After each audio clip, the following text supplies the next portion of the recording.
Welcome to my vlog. Siya nga pala mga kagimo sa aking mga follower. Wala pala akong upload nitong mga nakaraan kasi ang aking cellphone nasagasaan.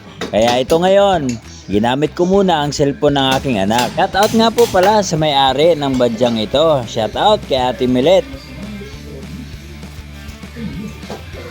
Walang grasa oh. Oh, tuyo.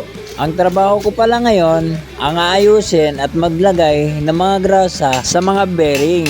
I-share ko lang mga kagimo, kunting kalaman sa ating mga gumagawa. Lalo na sa mga ganitong mga badya. Ang maintenance po nito na madaling masisira yung bearing.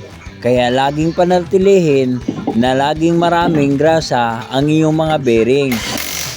First time ko pong gumawa ng badya. Hindi naman po nakakaba. Dahil sa mga motor na ginagawa ko, konti lang naman ang pinag-iba. Hindi naman nakakatakot kung bago sa paningin mo. Dahil kung alam mong ginagawa mo, alam mo rin kung paano ibabalik ito. Siya nga pala sa paglagay ng mga grasa, huwag kayo magtitipid. Damihan nyo ng damihan dahil ang bearing ay nabubuhay po sa grasa. Kasi po pag ang bearing nawawalan po ng grasa, kumakayod na po bakal to bakal, kaya masisira yung bearing.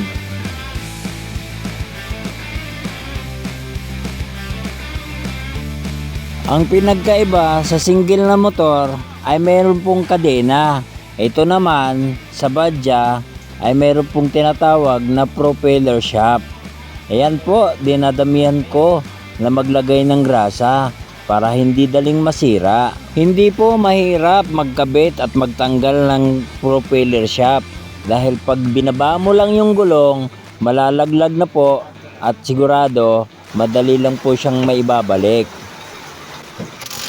O ayan na, naikabit ko na. Sigurado, taon na naman ang itatagal nito. Sinamahan ko na rin nag-change oil. 2 litro ang nilalagay ko nito. At sinama ko na rin ang gear oil para sigurado tatagal ang buhay nito. At kung nagustuhan mo ang video ito, huwag mo namang kalimutang mag-follow at mag-like. Thank you for watching!